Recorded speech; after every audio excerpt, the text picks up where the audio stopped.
Okay, so we're gonna perform the heel elevated goblet squat. And this exercise, we're really focused on the quads. So for this, ideally, if you have a squat wedge, we wanna use that. But if you don't, then using a plate to elevate your heels, that's perfectly fine. And I'll demonstrate on both.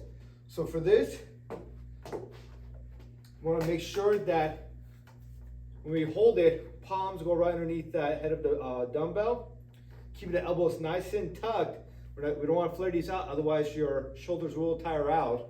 So keep them nice and tucked, close to your body. Then what you want to do is making sure that you're not going to be flaring out your knees, but you're going to actually keep them together. Keeping your chest nice and high. Try to maintain a neutral spine the entire time. So try not to lean forward or anything.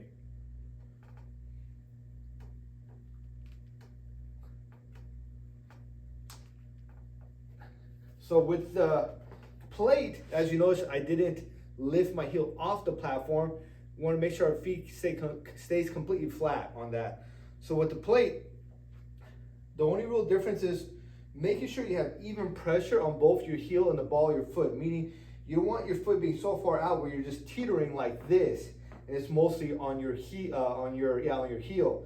Again, you want to make sure there's even pressure, as so. And be doing the exact same thing. Try to keep that torso straight as much as possible.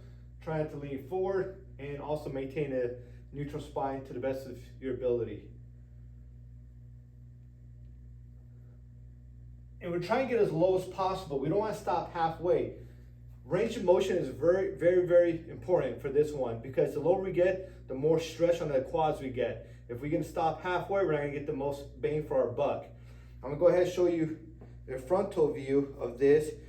Again, trying to manage to keep those knees close together without flaring them out. Elbows nice and tucked. So what I want you to avoid is doing something like this. All right.